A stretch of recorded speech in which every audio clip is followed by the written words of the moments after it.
हमारे इर्द गिर्द अच्छे बुरे वाक़यात के अंबार लगे हैं। हम बहुत सारे वाक़यात को जान जाते हैं, बहुत सारे वाक़यात हमारे सामने आ जाते हैं, लेकिन कुछ वाक़यात ऐसे होते हैं जिनका हमें पता ही नहीं होता, लेकिन वो तमाम मामलात बातें हो ज़रूर रही होती हैं। इसी तरह मैं आपको एक ऐसे पागल खाने में लिए चला जा रहा हूँ जहाँ मैं आपको उन लोगों से मिलवाऊँगा जो पागल हैं नहीं, न थे कभी, न अब हैं, लेकिन उनको पागल बना दिया गया है। किसने, क्यों और किस तरह तफसीलात जानने के लिए सच के सफ़र में मेरे साथ रहिएगा। न्यूज़ वन की टीम एक बार फिर से रवां दवां है ईदी विलेज नूरियाबाद की तरफ, जहां मुझे मिलना है चंद ऐसे उम्र रसीदा अफराद से जो पागल नहीं लेकिन पागल खाने में बंद ज़रूर हैं। बुढ़ापे में ये जुल्म किसने क्यों किया, पूछते हैं शिकारपुर सिंध के जावेद अली से। यहाँ कैसे आई ईदी विलेज में? ईदी विलेज में मेरे साथ धोखा हुआ। मेरा भाई पुलिस लेके आया, उन्होंने मुझे गाड़ी में बिठाया, ईदी होम में ले आया। शिकारपुर से? शिकारपुर से। क्यों, वजह क्या हुई? वजह ये है कि हमारा रिश्ते का चक्कर हो रहा है बेटे के, वो बट्टे सट्टे की शादी करना चाहता है, मैं वो वहाँ नहीं देना चाहता। तो इसमें आपको लावारिस करार दे देना और इस तरह से फेंक देना, ये क्या है तरीका? ये उनका किसने इसके साथ हेल्प की। न मैं नशा करता हूँ, न मैं मेंटल हूँ। रीजनल अकाउंटेंट था, बीज और खाद में सासों में, उधर से रिटायरमेंट ली। वो मैंने मकान, सोना, पैसा बच्चों को दिया, ये मेरी गलती है। और उन्होंने आपको पागल करार दिया। झगड़ते थे आप घर में? नहीं सर, कौन झगड़ेगा सर।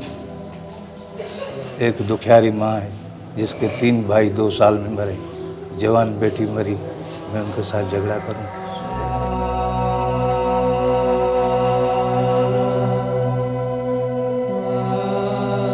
पीपल्स पार्टी वालों से मैंने झगड़ा किया। अच्छा। मैंने दोनों बेटे मास्टरी के इम्तिहान में बैठे हैं। एक ने 73% मार्क लिए, दूसरे ने 68, दोनों की नौकरी दी। ठीक, उन्होंने नहीं दिया, मैंने उनकी पार्टी छोड़ दी। अच्छा, आप पाकिस्तान पीपल्स पार्टी में थे? 70 से। जैसे आप बैठे हैं, जैसे मैं भुट्टो साहब के साथ बैठा था, अपने महल में आया था। जब इतनी आपने एक अच्छी तरह से ज़िंदगी गुजारी है, कुछ बासर सिलसिला भी रहा है ज़िंदगी के अंदर, कुछ किसी हद तक भरपूर भी आप बता रहे हैं जो मुझे समझ आई, फिर ये सब क्या हुआ? धोखा। कैसा धोखा? वो मुझे अपनी तरफ बोल रहे थे पीपल्स पार्टी में आओ, मैं पार्टी से ताल्लुक़ नहीं रखना चाहता।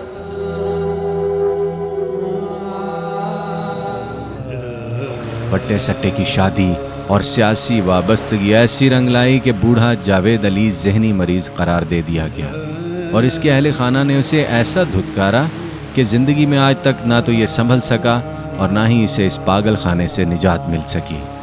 आज बुढ़ापा दीवार से जा लगा है और ये कोठड़ी कुल हयात है।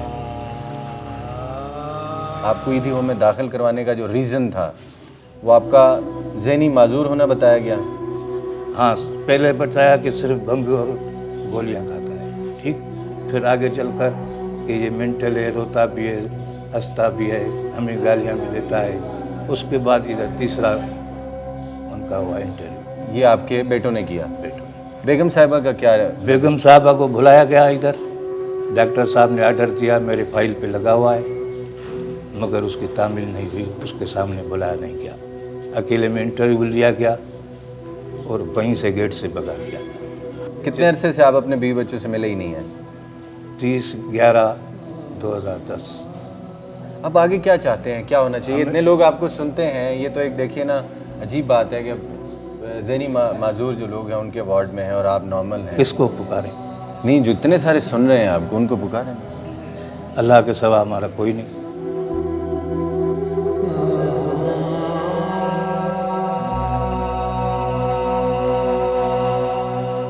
आप कह रहे हैं मैं पाकिस्तान पीपल्स पार्टी का एक बहुत अरसे तक वर्कर रहा हूँ, भुट्टो साहब के करीबी साथियों में रहा हूँ, लेकिन यहाँ आप पागल खाने में फेंक दिए गए नॉर्मल होने के लिए। इस जुल्म के ऊपर कोई बात नहीं करना चाहते आप?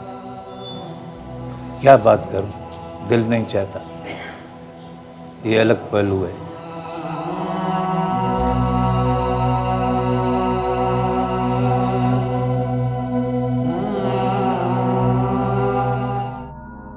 भाइयों और औलाद के हाथों सताया जाने वाला ये बूढ़ा शख्स भी इस पागल खाने में जिंदगी के लिए सिसक रहा है। जहनी हालत इस कदर हरगिज खराब नहीं कि दीवाना करार दे दिया जाता, लेकिन मुआशरे की बेहिसी को जरा महसूस कीजिए। अरे मजबूरी है, दिल को खुशियाँ देते हैं। अभी इन सब के साथ बातचीत है आपकी? बातचीत करते हैं, भाईजान बाबा जी खाना खा लेते हैं, पूछ लेते हैं, भले इनको इज्जत देवे। जो आपके रिश्तेदार हयात हैं इस वक्त, वो आते हैं मिलने? नहीं नहीं जी, कोई नहीं है रिश्तेदार खून वाला, कोई नहीं है। ये खून वाला बने हुए अड़ोस पड़ोस, बाकी सब खत्म हो गए। ये अपने बहन भाइयों से मिटे।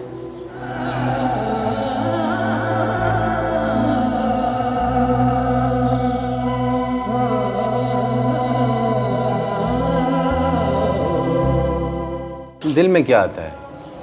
ये है कि W9 में जो है भाई है हमारा, उसका चपली के बाप का कढ़ाई है, उससे मालूम करो कि भाई तुम लोगों का किस हिसाब में खुलता है, क्यों लापरवाह हो।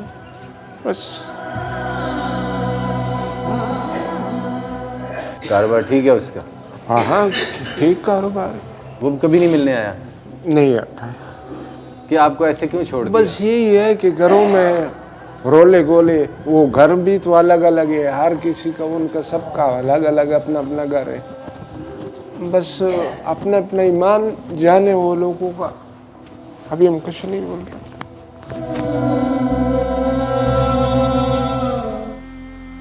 न्यू कराची के शहाबुद्दीन, जो पेशे के एतबार से तो सन्यासी बाबा थे, लेकिन आजकल पागल खाने में बंद हैं। भरपूर जिंदगी गुजारने वाले इस उम्र रसीदा शख्स पर ऐसी क्या बिप्तान पड़ी है जो पागल खाना इसका मुकद्दर बना? पूछते हैं। यहाँ ऐसे पहुँचा जी कि मैं खुद आया हूँ और मैं दवाइयाँ बनाता था ना, तो कैप्सूल में अफीम डालता हूँ। अफीम काम आती है, बच्चों को भी मासूमों को खिलाई जाती है जी, सुकून के लिए। तो ये अंबर, मुश्क, जाफरान और अफीम, इसके इन 4 चीज़ों को मिलाकर मैं कैप्सूल बेचता था। तो ये मैं मुंह में हाथ चूसता था, तो वो नशा मुझे चिपकता रहा, तो मैं अफीमी बन गया। बेगम साहिबा कहाँ हैं, बच्चे कहाँ हैं, बाकी फैमिली कहाँ है? वो बेगम साहिबा तो मैंने तलाक दे दी थी जवानी में, 25 साल हो गए। कोई ऐसी उससे गलती हुई कि मैं नहीं चाहता हूँ। बच्चे? लड़के तो हैं नहीं जी, बस एक बच्ची है, वो भी अलग है और उसी माँ के साथ है जिसको तलाक दी। आप अकेले हैं? मैं अकेला हूँ। दूसरी की अहमदपुर शिरकिया से शादी की, लेकिन वो मर गई। हैदराबाद के मोहम्मद रफ़ी, जो माजी करीब में अच्छे खासे कारोबारी शख्स थे, लेकिन बीवी के इंतकाल और एक रोड साइड एक्सीडेंट के बाद दुनिया में तन्हा होकर रह गए। आजकल हैं तो ठीक, लेकिन पागल खाने में बंद हैं। शटरिंग का काम करता था, वहाँ से गिर गया था 18 फुट की हाइट से। मेरा खून का दौरान रुक गया, मेरा वजूद सुन्न हो गया। तो हमने बोला मारा था और है कोई नहीं सिवाय खुदा के। हम फिर यहाँ आए था। तो यहाँ इदी विलेज में कितने अरसे से? कम से कम मेरे को 20वां साल हो गया। 20 साल। ज़हनी हालत क्या है? ज़हनी हालत मेरी बिल्कुल सही है। तो फिर आप ज़हनी माजूरों के क्या करें, मजबूर हो गए ना। पूरा वजूद मेरा सुन्न है, हाथ पैर मेरे काम नहीं करते। मैं कहाँ जाऊँगा ऐसे हालात में? अब भीख मांगने से हम रहे। तो ख़ानदान का कोई फ़र्द बचा है? नहीं जी, कोई ख़ानदान का नहीं है। तो कोई इंडिया में है, यहाँ कोई। तो इलाज नहीं करवाया आप? इलाज बहुत करवाया है, बाहर तंग आ गया था, बाहर इतना हो गया था मरने जैसा हो गया था। 3 साल बेड पे पड़ रहा हूँ मैं, मेरा हाथ पैर नहीं हिलता था।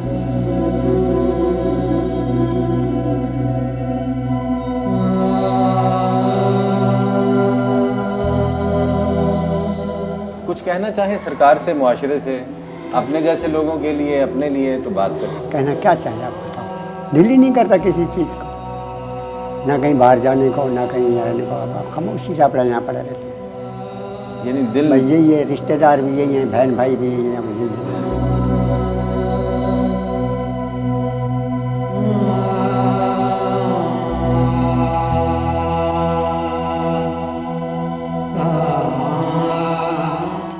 अमीन मेमन, कराची के रिहायशी और एक कारोबारी खानदान के चश्मो चराग। लेकिन जहनी माजूरों और खुद से बेनियाज लोगों की बीच जिंदगी के दिन क्यों काट रहे हैं? बाकी कहानी अमीन मेमन की जुबानी। हमारा ख़ानदान कराची में। बीवी बच्चे? बीवी बीवी क्यों शादी नहीं की? क्यों? वजह ये कि बस आपसे क्या झूठ बोलूं भाईजान, वालिदा हमारी बचपन में जल के मर गई। वालिद साहब को कैंसर की बीमारी थी। वो रात के 4 बजे पैर हाथ दबाते दबाते चले गए। सुतेला भाई सब खा गया। सदर के अंदर मेट्रो हाउस दुकान थी, जो माँ को देखा जलते चाय बना रही थी। हमारे मेमनों में बड़े घेरे के फराक होते, सब कुछ किया। छोटे भाई की भी खिदमत की, हाथ जल गया था। और उसने 8 दिन अस्पताल में रखा। कहने का अब तुम्हारे को बड़े अस्पताल में ले आता हूँ, यहाँ ला के बंद करा दिया। लेकिन मेमन साहब, मेमन तो एक इतनी बड़ी बिरादरी है ना, इतना बड़ा कारोबार है आप लोगों का, आप इस तरह से क्यों हैं? बुरा नहीं लगाइएगा, जैसे महंगाई बढ़ गई है ऐसे ही खून सफ़ेद हो गया है।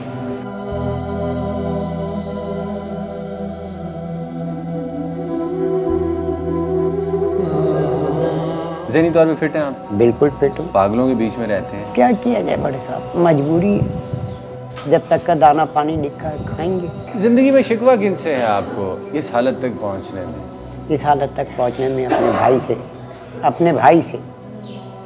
उसने ये मेरे साथ तीसरी दफ़ा धोखा किया है। कोई अपील करना चाहें सरकार से, मुआशरे से? मैं तो यही अपील करता हूँ, अगर मेरा इलाज होता है तो करें साहब, अगर इलाज नहीं होता तो मदीने के वास्ते मुझे आज़ाद कर दें।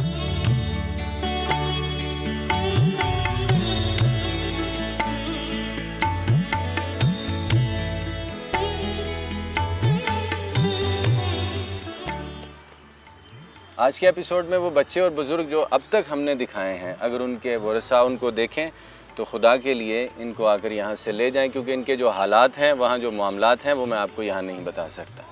बहुत सारी तफसीलात, बहुत सारे मामलात मज़ीद एक सेगमेंट में मेरे पास मौजूद हैं, जिनकी तफसीलात जानने के लिए सच के सफ़र में मेरे साथ रहिएगा, लेकिन इस ब्रेक के बाद।